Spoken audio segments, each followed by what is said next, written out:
Truist Financial versus Charles Schwab Bank. Which is better? Welcome to today's video. Truist Financial versus Charles Schwab Bank. Which is better? Links to both banks' products and services are available in the description below. In this video, we'll compare Truist Financial and Charles Schwab Bank to help you decide which is the better option for your banking needs.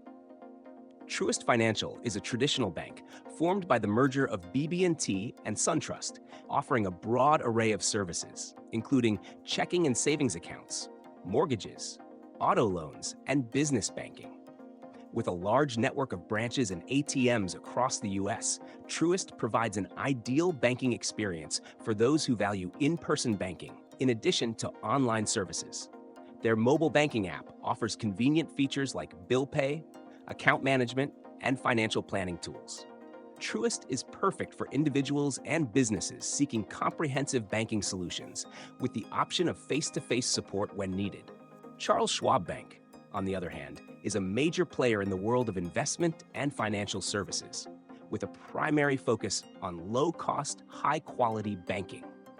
Schwab offers a unique hybrid model, providing both online banking services and access to investment products. Schwab's high-yield savings accounts and no-fee checking accounts are standout features, making it ideal for individuals seeking affordable banking and investment management. Schwab customers also enjoy free ATM access worldwide and excellent customer service with a strong focus on digital tools and resources. If you're looking for a bank that offers both traditional banking services and investment opportunities, Charles Schwab is an excellent choice. In summary, Truist Financial is great for those who need a mix of in-person and digital banking services with a wide range of financial products. If you're looking for low-cost banking, investment management, and access to worldwide ATMs with strong customer support, Charles Schwab Bank might be the better option. Both banks offer strong features, but your final choice depends on whether you value traditional banking or a more digital-first approach. Check the description for more details and links to their services.